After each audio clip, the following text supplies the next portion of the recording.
Mesmeric Revelation. By Edgar Allan Poe.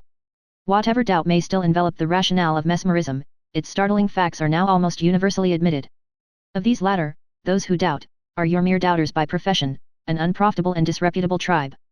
There can be no more absolute waste of time than the attempt to prove, at the present day, that man, by mere exercise of will, can so impress his fellow, as to cast him into an abnormal condition, of which the phenomena resemble very closely those of death, or at least resemble them more nearly than they do the phenomena of any other normal condition within our cognizance, that, while in this state, the person so impressed employs only with effort, and then feebly, the external organs of sense.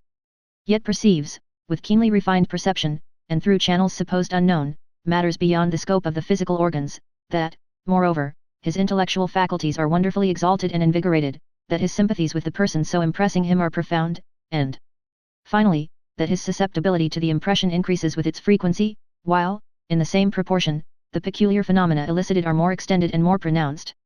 I say that these, which are the laws of mesmerism in its general features, it would be supererogation to demonstrate, nor shall I inflict upon my readers so needless a demonstration, today. My purpose at present is a very different one indeed. I am impelled, even in the teeth of a world of prejudice, to detail without comment the very remarkable substance of a colloquy, occurring between a sleep-waker and myself.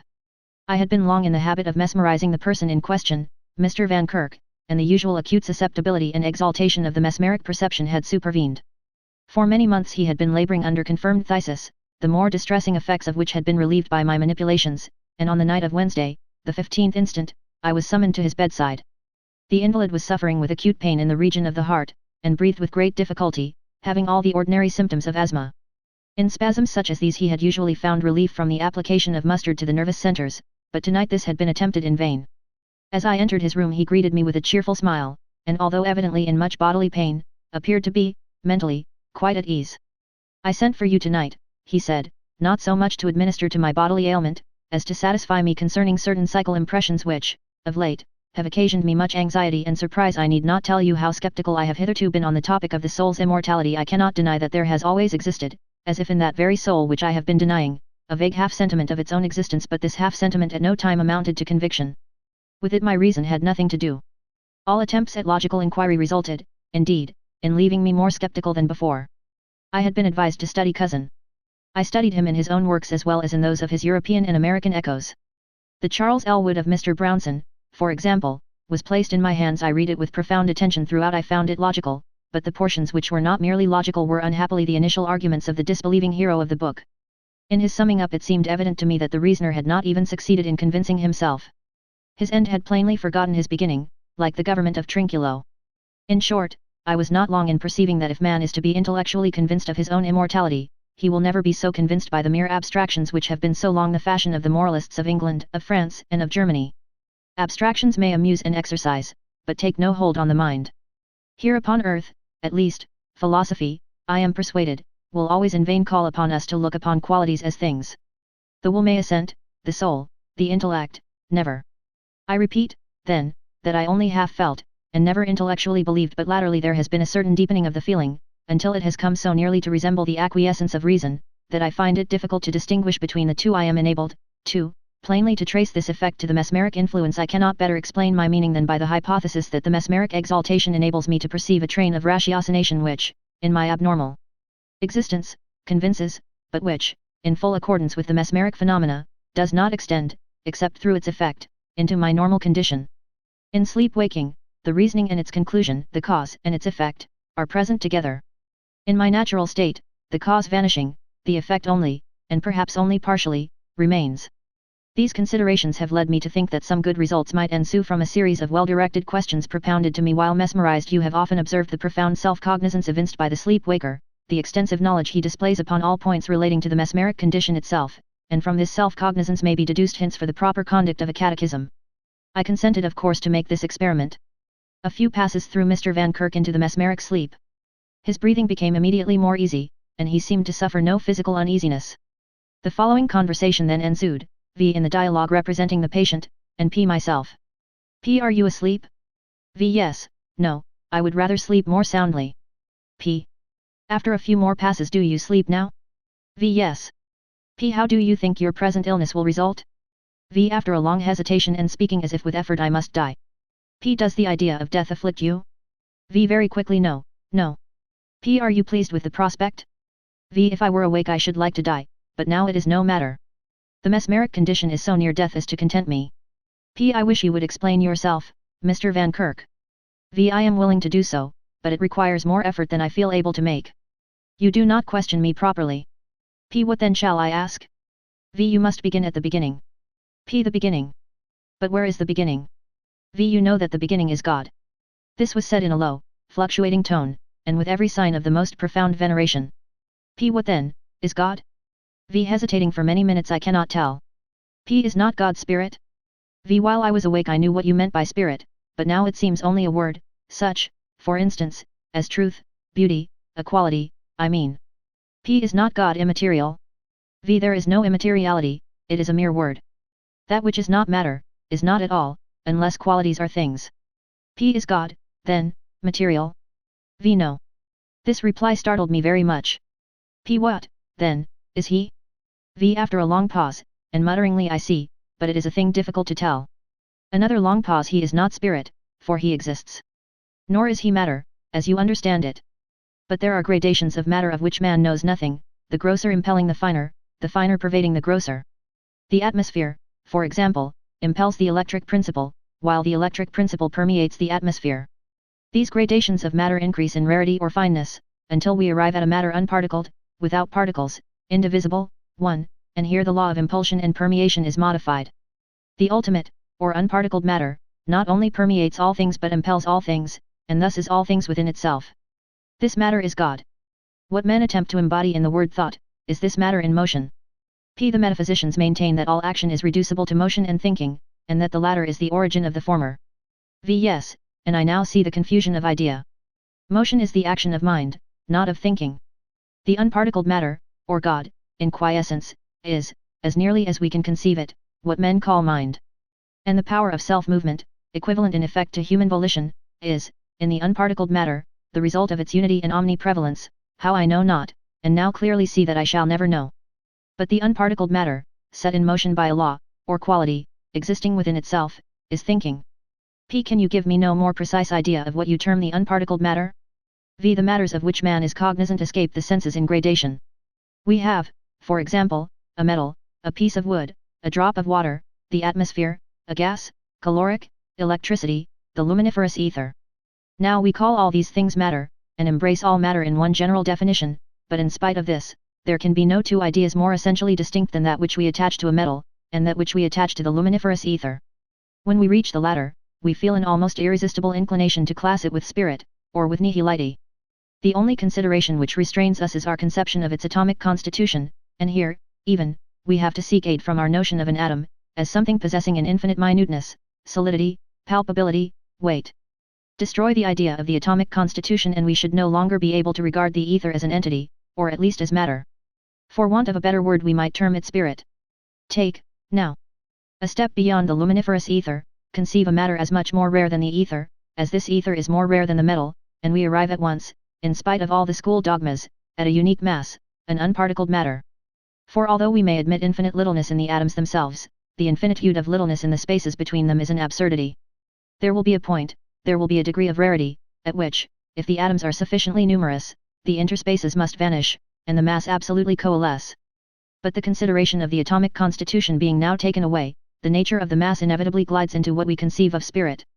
It is clear, however, that it is as fully matter as before. The truth is, it is impossible to conceive spirit, since it is impossible to imagine what is not. When we flatter ourselves that we have formed its conception, we have merely deceived our understanding by the consideration of infinitely rarefied matter. P. There seems to me an insurmountable objection to the idea of absolute coalescence, and that is the very slight resistance experienced by the heavenly bodies in their revolutions through space, a resistance now ascertained, it is true, to exist in some degree, but which is, nevertheless, so slight as to have been quite overlooked by the sagacity even of Newton. We know that the resistance of bodies is, chiefly, in proportion to their density. Absolute coalescence is absolute density. Where there are no interspaces, there can be no yielding. An ether, absolutely dense, would put an infinitely more effectual stop to the progress of a star than would an ether of adamant or of iron. V. Your objection is answered with an ease which is nearly in the ratio of its apparent unanswerability. As regards the progress of the star, it can make no difference whether the star passes through the ether or the ether through it. There is no astronomical error more unaccountable than that which reconciles the known retardation of the comets with the idea of their passage through an ether, for, however rare this ether be supposed, it would put a stop to all sidereal revolution in a very far briefer period than has been admitted by those astronomers who have endeavored to slur over a point which they found it impossible to comprehend. The retardation actually experienced is, on the other hand, about that which might be expected from the friction of the ether in the instantaneous passage through the orb. In the one case, the retarding force is momentary and complete within itself, in the other it is endlessly accumulative. But in all this, in this identification of mere matter with God, is there nothing of irreverence? I was forced to repeat this question before the sleep-waker fully comprehended my meaning. Can you say why matter should be less reverenced than mind? But you forget that the matter of which I speak is, in all respects, the very mind or spirit of the schools, so far as regards its high capacities, and is, moreover, the matter of these schools at the same time. God, with all the powers attributed to spirit, is but the perfection of matter. You assert, then, that the unparticled matter, in motion, is thought? In general, this motion is the universal thought of the universal mind. This thought creates. All created things are but the thoughts of God.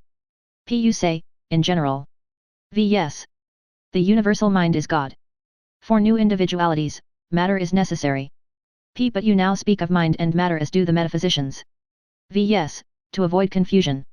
When I say mind, I mean the unparticled or ultimate matter. By matter, I intend all else. You were saying that for new individualities matter is necessary. Yes, for mind, existing unincorporate, is merely God.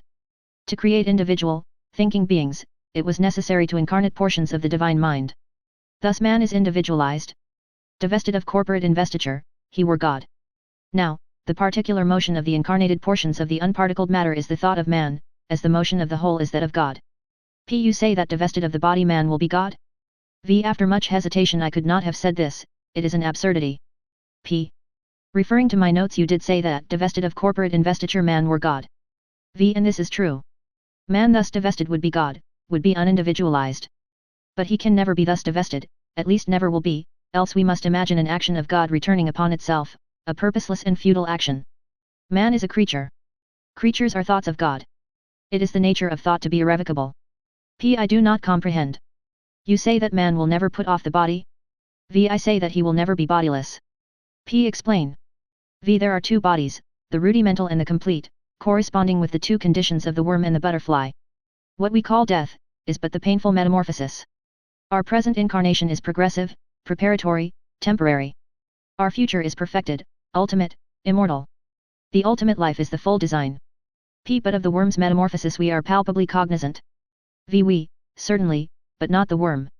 The matter of which our rudimental body is composed, is within the ken of the organs of that body, or, more distinctly, our rudimental organs are adapted to the matter of which is formed the rudimental body, but not to that of which the ultimate is composed. The ultimate body thus escapes our rudimental senses, and we perceive only the shell which falls, in decaying, from the inner form, not that inner form itself, but this inner form, as well as the shell, is appreciable by those who have already acquired the ultimate life. You have often said that the mesmeric state very nearly resembles death. How is this? When I say that it resembles death, I mean that it resembles the ultimate life, for when I am entranced the senses of my rudimental life are in abeyance, and I perceive external things directly, without organs, through a medium which I shall employ in the ultimate, unorganized life. Unorganized? Yes, organs are contrivances by which the individual is brought into sensible relation with particular classes and forms of matter, to the exclusion of other classes and forms.